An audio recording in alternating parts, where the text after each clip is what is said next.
Imagine it's a typical Tuesday evening. You are home from work, kicking off your shoes in the kitchen, and you say to your partner, "Hey, dinner is on me tonight, Chinese or continental?" And the partner glances up. "Whatever, I'm not picky." Cool. Until it's not. 2 seconds later, wait, does that mean you were tired of my cooking? And boom, 5-minute chat becomes World War III. I mean, come on, whatever is just whatever. You're stepping into something deeper than texts. Deeper than my unread messages? Deeper than meaning itself. That's not just a relationship crisis. Please tell me it's not my fault. It's post-structuralism. Post what now?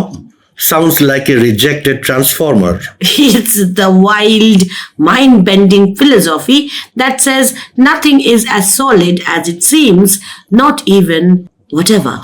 So, my relationship is falling apart because of philosophy? Maybe meaning shifts depending on who's saying it and who is hearing it. So if I say I am fine and my mom hears I am dying inside. Power hides in every word you speak, quietly deciding who gets to be believed. And truth? Truth is just another story we tell ourselves to feel safe. Wow. So I love you might just mean don't leave yet. Not always, but sometimes. And that's worth noticing. Okay, I am scared and also weirdly curious. Stick around because today we'll unpack post-structuralism like never before. And maybe save my next dinner date? In LitChat. Alright, last time we talked about structuralism. And the link's in the upper right corner if you want to peek. But could we, recap it without the fancy words? Sure. Imagine language is like a giant game of tic-tac-toe. Okay, X's and O's. But no single X means anything alone. Right. It's all about where it is. Like corner X equals to power move. Exactly. Cat only means cat because it's not bat, cap, or dog. So words are like puzzle pieces? Yes, meaning comes from the pattern, not the piece itself. So it's all connected, like a secret code. Structuralists thought so. They believed if we cracked the code, we'd understand myths, stories, even culture. Everything fits, everything makes sense. Or so they thought. Oh no, I hear a but coming. Always, because then 1960s happened. The decade that gave us psychedelia. Wars, protests, people tearing up the script on everything, governments, gender, even what truth means. So basically everyone was like, wait, is any of this real? Exactly. And some thinkers looked at structuralism, the neat, tidy system of meaning, and said, hold on, life isn't this orderly. So what did they do? Burn the rule book? Start a philosophy band? Not quite. They didn't throw structuralism out. They just asked, what if the rules keep changing? Like when your group chat suddenly switches from memes to we need to talk. That's post-structuralism, the rebel cousin of structuralism. The one who shows up late, questions the playlist, and somehow ends up running the party. Pretty much. Now, structuralism says language is like a map. Clear streets, labeled landmarks. Yeah, like Google Maps. In 500 feet, turn left into meaning. But post-structuralism leans in and whispers, maps lie. Because all maps are made by someone. So if a map says this is north, who decided that? Right. A person with power, with bias, who chose what's important and what gets erased. So it's a power game. Take cat and bat. Structuralism says the difference is stable. Yes, C versus B. But post-structuralism says, what if cat means fluffy roommate to you? And sacred goddess to Cleopatra. Or pest to a farmer? Or TikTok famous to my cousin. Meaning isn't locked in place. It's like a kite in the wind. Yes, you hold the string, but the wind keeps tugging it sideways. And sometimes the string snaps. Then what? Then you are just standing there holding nothing while your kite becomes someone else's metaphor. Or someone else's truth. Heavy, also slightly poetic. So while structuralism wanted one secret code behind all stories, Post-structuralism is like, no, there is infinite codes and half of them are written in invisible ink by people you have never met. pretty much. So every word I say is carrying secret baggage I didn't pack. Yes, and that changed everything. So when did post-structuralism actually begin? Most historians point to mid to late 1960s France. France, land of love, cheese, and apparently philosophy bombs. It was a time of total upheaval. France had just rebuilt after World War II and tried to act like everything was normal again. Yeah. But normal was cracking. Colonial empires were collapsing. Algeria had just won independence after a brutal war. And suddenly French people were like, wait, who decided we were the civilized ones? Exactly, that question, who gets to define civilization, was echoing everywhere. At the same time, students and workers were furious.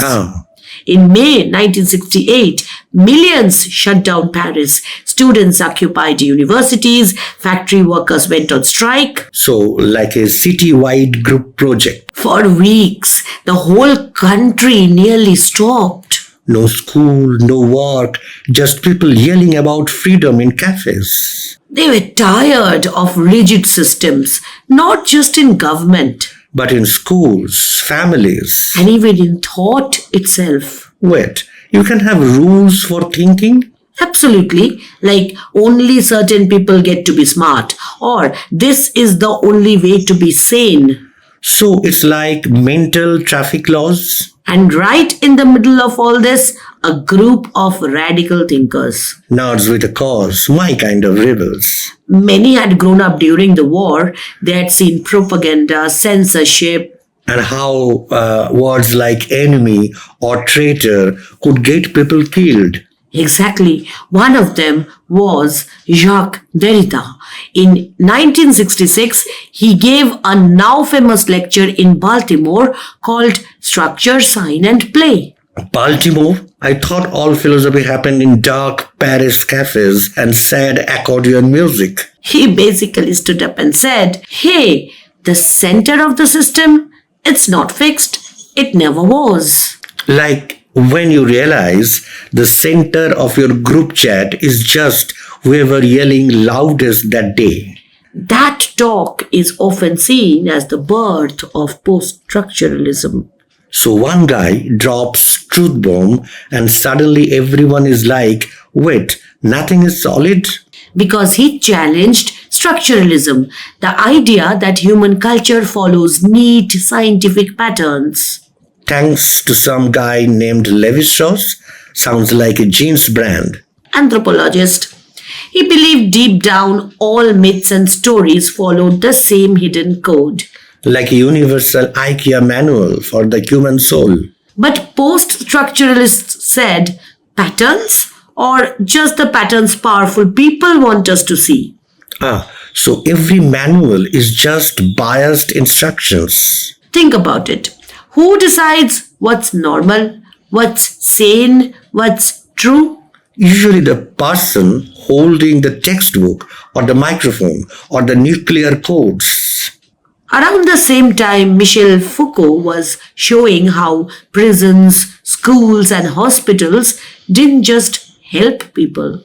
They quietly turned you into a good citizen through rules. He called it discipline. Power doesn't just come from kings or armies. It lives in report cards, therapy notes. Exactly. And in 1967, Roland Barthes dropped another bomb. The author is dead. Wait, did someone kill a writer? Not literally. He meant once you write something, you lose control of its meaning. Oh, like when I post had a day and my aunt thinks I am depressed, my friend thinks I got dumped, and my boss thinks I am quitting. Precisely. Readers bring their own lives, traumas, hopes, and create meanings you never intended. So if meaning is always slipping away, who helped us see that first? A quiet thinker with wild hair and a habit of asking annoyingly good questions. The kind of person who ruins good projects by saying, but why are we doing it this way? His name? Jacques Derrida. Sounds like a jazz musician who only plays off-key. And in the 1960s, he looked at language and said, "You sure this thing is as solid as you think?" While others treated words like bricks in a wall, Derrida grabbed the wall and gave it a little shake. And it collapsed into existential dread. He called his method deconstruction. Which sounds like demolishing dictionaries. Not to destroy meaning, but to show how it is built on hidden choices. Like when someone says he is logical, she is emotional. Sounds normal? Derrida would ask, why is logical the hero? Why is emotional the problem? Yeah. Why he represents logic and she emotion? Exactly. Derrida noticed words love to come in pairs. Like socks, strong, weak, mind, body, us, them. And in every pair, one gets to sit on the throne. While the other is stuck in the dungeon. Deconstruction? It's just whispering, what if the throne is wobbly? Or made of IKEA particle board. Then there is his sneakiest idea, difference. I know difference. What's new in it? It's spelled difference with an A. But sounds exactly like difference. So why bother? Because Derrida wanted to show something. Meaning lives in the gap between writing and speech. Wait, you mean writing is not just speech's boring cousin? Exactly. For centuries, people thought speech was real truth and writing was just a copy. Okay. Difference says meaning is never settled. It's always delayed and deferred. So it's late and different, like my Uber Eats. Think of the word friend.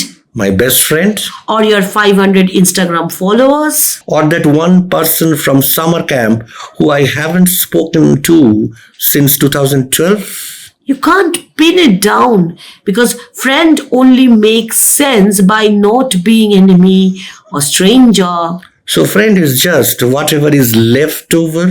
And even then, your friend isn't my friend. Mine brings soup when I'm sick. Yours might just like your selfies. So meaning is always on its way, never quite here. It's like trying to touch your reflection in a pond. The moment you reach, it ripples away. And now I am wet and confused. That delay, that gap? That one where I say I am fine, but my voice cracks. That's difference. So meaning isn't a thing. It's a dance. And the music never stops, even during awkward silences. And remember when we said there is no outside the text? That was Derrida too.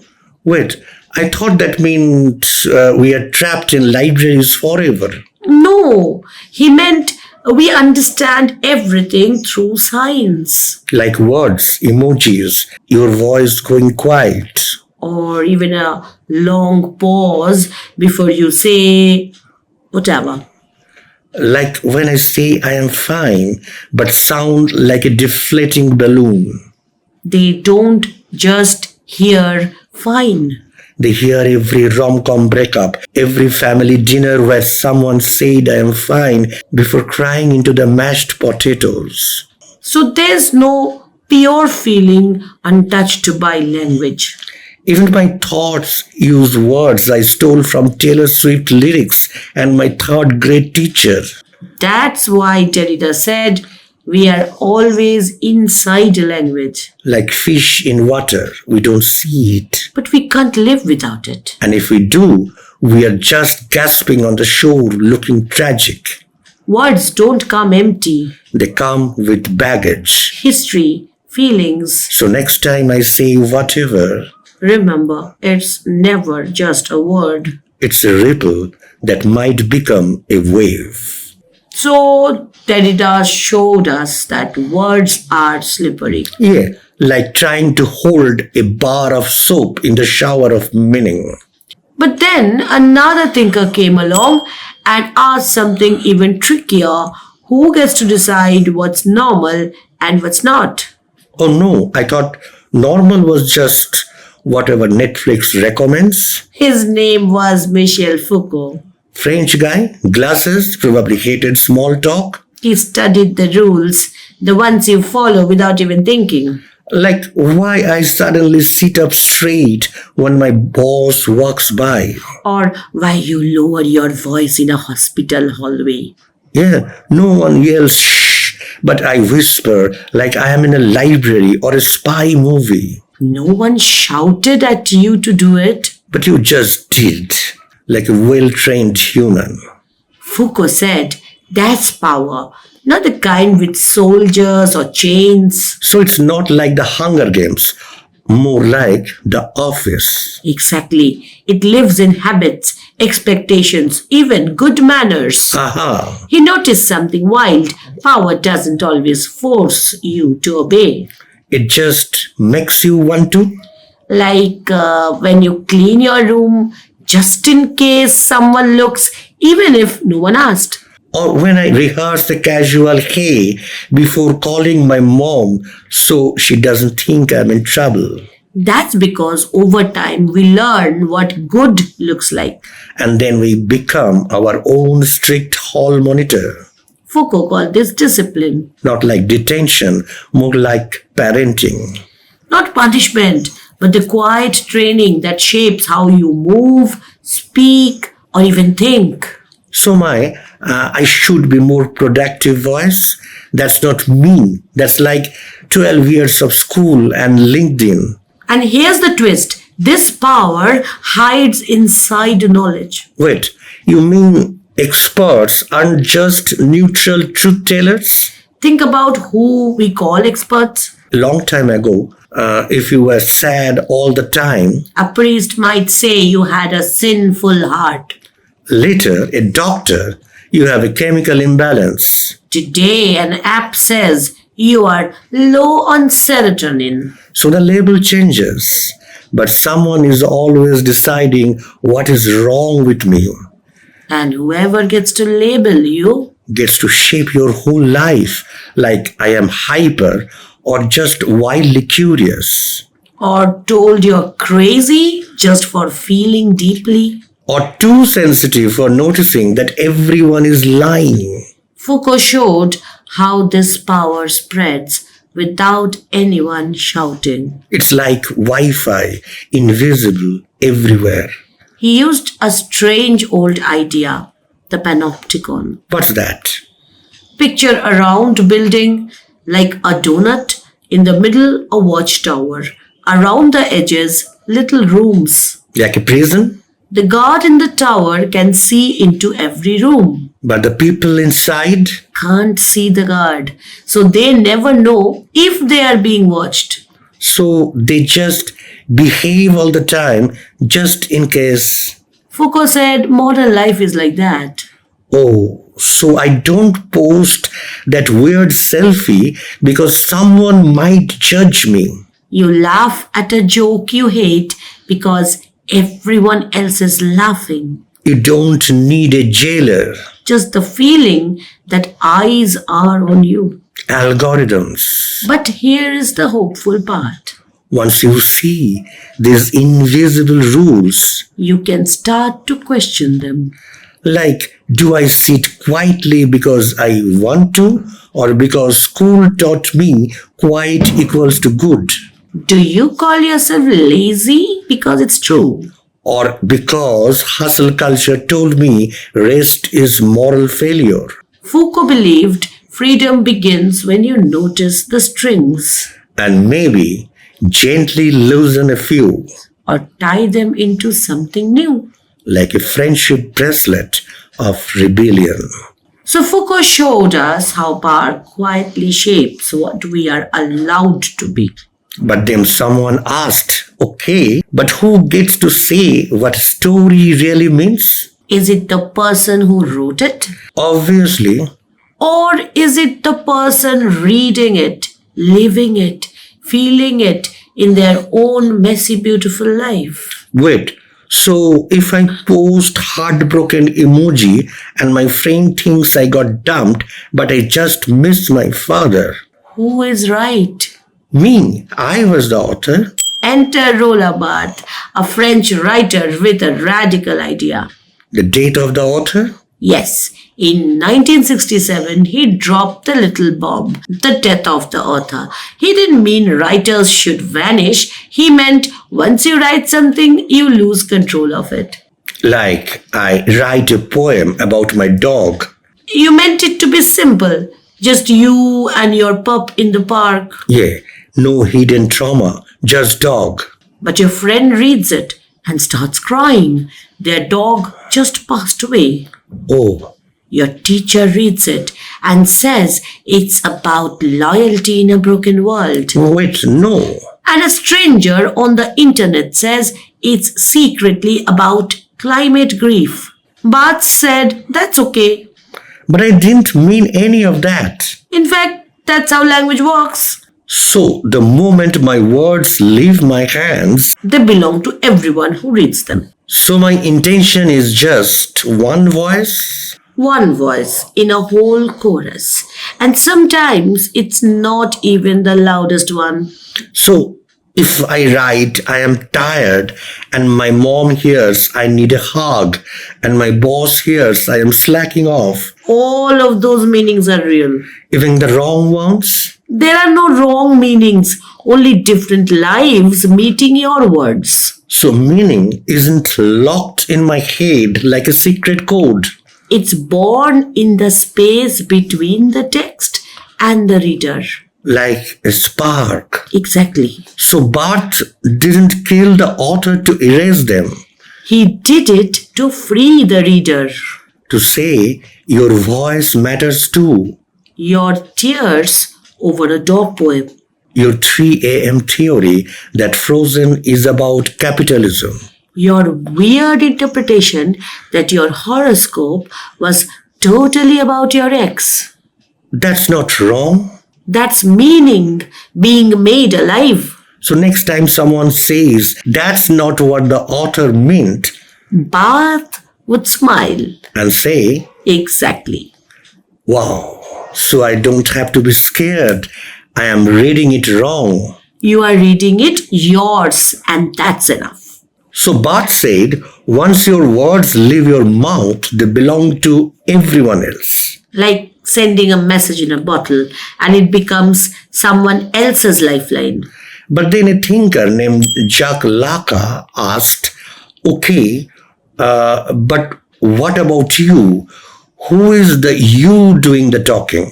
Like, is there even a stable me behind the me I say? Wow. Now, You are making me question if I am just an AI trained on too many rom-coms. Lacan noticed something small but huge. Think about a toddler learning to talk. Like my niece, she points at a dog and yells duck with full confidence. At first, she just cries or points. She feels hungry, tired, happy, but no words. Pure emotion, zero filter, living her best pre-language life. Then one day, she hears people say, "Look at you, you're such a good girl." And suddenly, plot twist, she starts saying it too. I am a good girl. But where did good girl come from? Not from her. She was just eating a cracker. Exactly. From what grown-ups said. So she didn't discover herself. She downloaded a role. Lacan said, that's how we all become ourselves. We don't just have a self. We learn it through language. Like learning a song someone else wrote. So my I is basically a cover version of my parents' playlist. Imagine your name is Dave. Before anyone called you that, you were just you. But the moment people said, "Dave, come here," or "Dave is so shy," I started shaping myself to fit those words. you might have thought, "Oh, I am shy." Even though I was just quiet that one time because I was thinking about pizza. So your self isn't like a rock, solid and unchanging. It's more like a Spotify playlist someone else started and I keep adding songs to. Or a collage made of things people said to you, about you, around you. Too sensitive, natural leader, weird love. You are just like your dad. And because language is messy, like Derrida showed, My self is too glitchy, inconsistent. Sometimes I am confident Dave. Sometimes I am apologizing Dave. that's why you might feel one way inside. I'm strong. But hear your mom's voice in your head. Be careful, you are not that brave. Lacan called that tug of war desire. So I don't just want things. I want to become the me I think I am supposed to be. Based on words you heard long ago. Like boys don't cry, or you are too much, or why can't you be normal? So there is no true you hiding under everything. Just a you made of stories. Some I chose, most I just absorbed like a sponge. And that's okay. It is. Because once you see it, I am not stuck with the playlist I inherited. you can start adding your own words to the collage. Rewrite the bio, change the genre, maybe even drop the shy label and go full mysterious indie rock. Exactly. So the me I am today isn't the me I have to be tomorrow. The self isn't a statue. It's a remix. And you hold the mic. Even if my voice cracks sometimes. But then a thinker named Julia Kristeva said, what about the feelings that don't fit into words at all? The ones that leave before language. Like when you are so upset, your brain just blue screens, or when a song comes on and you are suddenly crying in the grocery aisle. And you have no idea why. It's not even a sad song. It's like a ukulele cover of a serial jingle. That's the part Kristeva cared about. So before we had words, we had what? Grunts? Sound, rhythm, mess, feeling. Like my niece's full body tantrum because her toast was cut diagonally? Exactly. A baby's cry isn't a sentence. It's pure too much. No grammar, just raw ah. Kristeva called that messy, wordless place the semiotic. Semiotic sounds like a robot sneezing. But it's not meaningless. It's meaning before words. So, like when a poem gives you chills, not because of what it says, But because of how it sounds, the beat, the breath, the silence between the lines. or when someone hugs you after a breakup and it says more than I am sorry. That's the semiotic, the part of us that lives in rhythm, tears, laughter, even hums. Like when I send a 3 a.m. voice note, that's just me sighing for 10 seconds. That's not empty, it's full of what words can't hold. But as we grow up, schools like no stomping say I am frustrated. No scribbling in crayon, write a 5-paragraph essay. So we stuff the messy feelings into proper boxes. Kristeva didn't say that's bad. But she warned, if we forgot the wordless part, We lose something vital. like what? The semiotic is where revolution starts, Wait, my sigh is revolutionary? where art comes from, where new words are born, where we feel most alive. Like when someone breaks into dance in the rain? Or writes a song after heartbreak that changes how everyone hears love. Or posts a blurry photo with no caption? That's the semiotic pushing back through the cracks of tidy language. It's messy, it's emotional, it's not proper. But Kristeva said that's where truth hides. Not in clear sentences. But in the sigh before the sentence begins. So while Lacan showed us how words shape the self, Kristeva reminded us the self also sings in a language without words. and sometimes that song changes the world, Sometimes it just changes you. and that's enough. More than enough. So Kristeva reminded us, not everything that matters can be put into tidy words. Some truths live in sighs, songs, silence. But then Judith Butler asked something even wilder. What if even our bodies are shaped by language? Like how we read someone as man or woman before they have said a word. Wait, my body is getting edited by words like a bad Instagram filter? Think of this. Why do we say boys wear blue and girls wear pink? Because baby stores, marketing? No baby asks for that. No DNA says wear this. Right. My nephew would 100% like a hot pink shirt if it had dinosaurs on it. Butler said, gender isn't just what you are. It's something you do. Like I do gender? How? By owning a flannel shirt? Like a role in a play, not fake, but learned, repeated, and performed. So it is not acting, it is more like muscle memory. Exactly. Think of how you walk, talk, even sit. Oh no, am I sitting like a man right now? I'm just slouching. Have you ever stood like a gentleman when your date's parents walked in? Or smiled politely when someone said something awful. Those aren't just manners.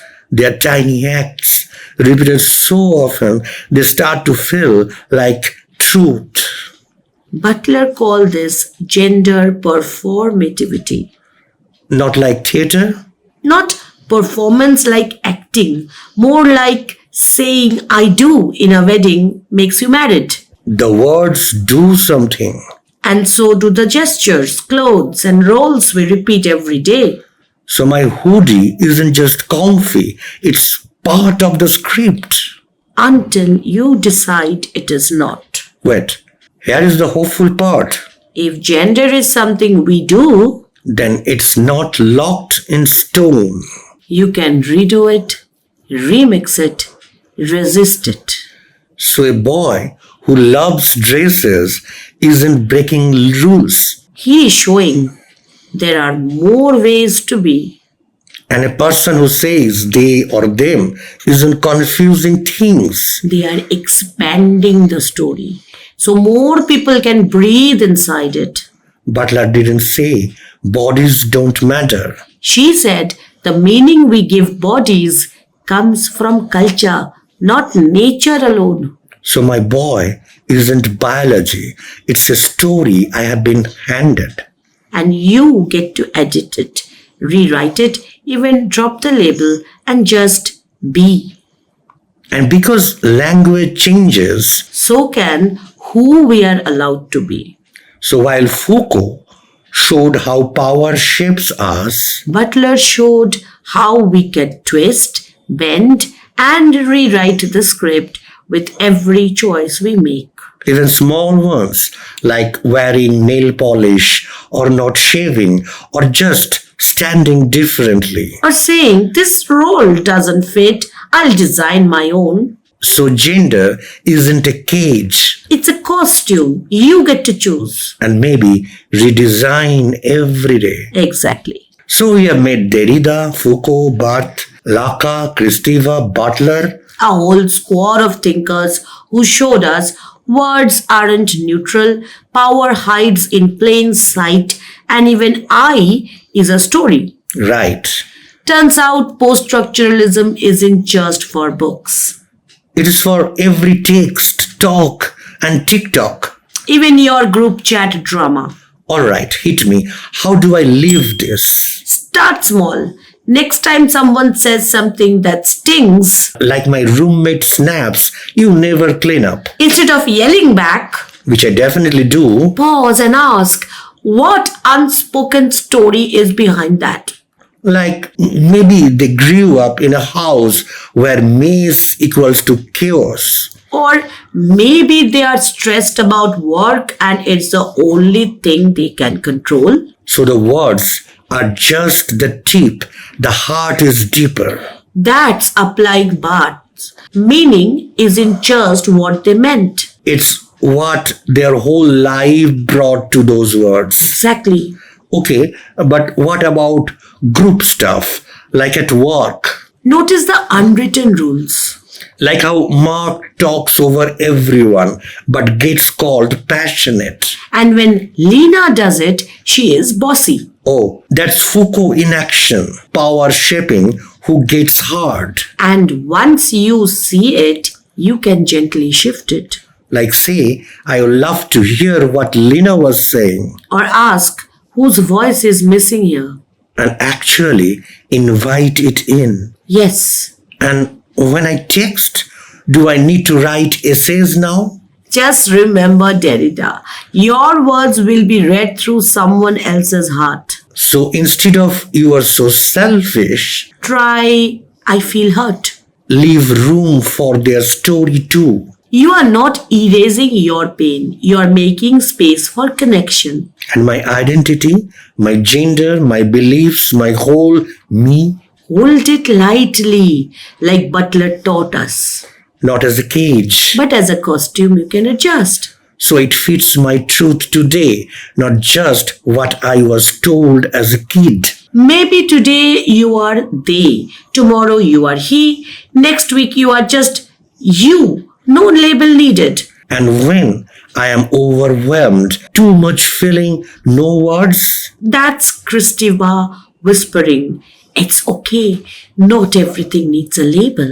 so I don't have to explain why I am crying at a commercial. Sit in the hum, the sigh, the silence, Meaning lives there too. in the breath before the apology, the pause before I love you. So post-structuralism isn't about saying nothing means anything, It's about saying meaning is shared, handled with care.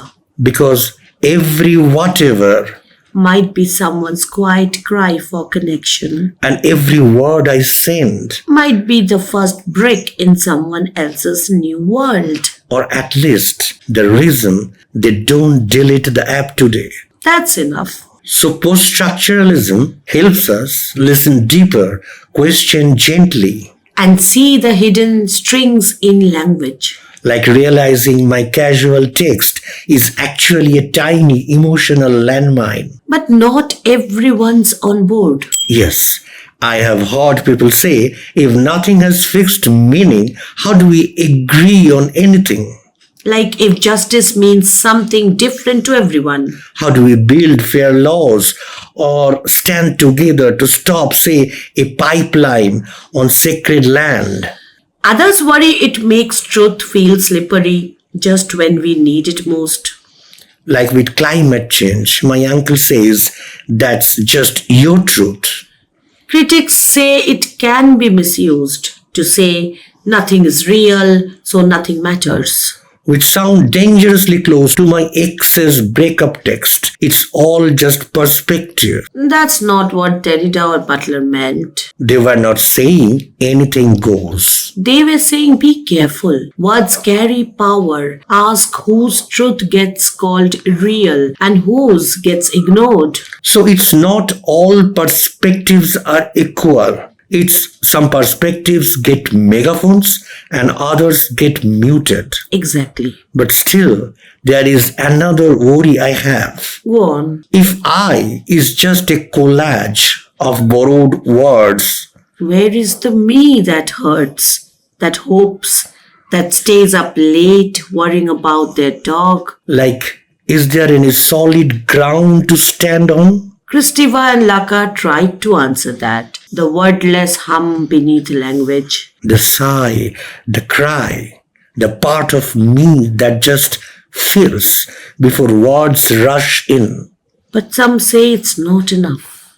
Yes, sometimes I need more than a vibe. I need a me I can count on. And then there's the big one. This all sounds very French, very academic, very far from real life. Like, does deconstruction help someone working two jobs? Does the date of the author feed a hungry child? Fair question. But the thinkers we have talked about didn't see theory as escape. Foucault marched with prisoners. Butler fought for trans rights in the streets. Kristeva wrote about refugees, shame, and what it means to be called foreign. Their ideas came from trying to understand why some people get erased. And how language can silence or set free. So the critique matters. It keeps us honest. It stops us from turning theory into a fancy excuse to check out. But maybe the real danger isn't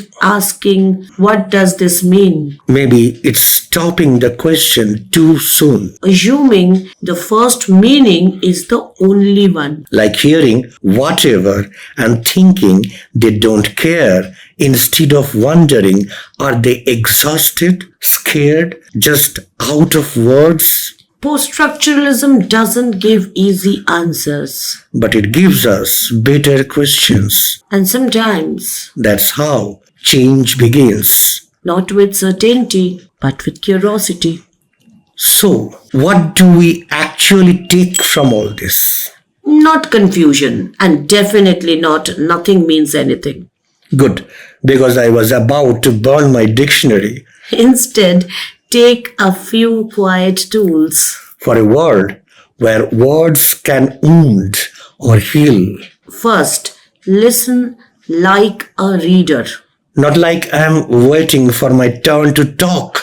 When someone speaks, don't just hear the words. Ask what life made them say it this way. Second, question the normal. Like who decided professional means no bright colors or that strong cannot sound soft. Who decided this is the right way to act, love, or be? And who got left out of that story.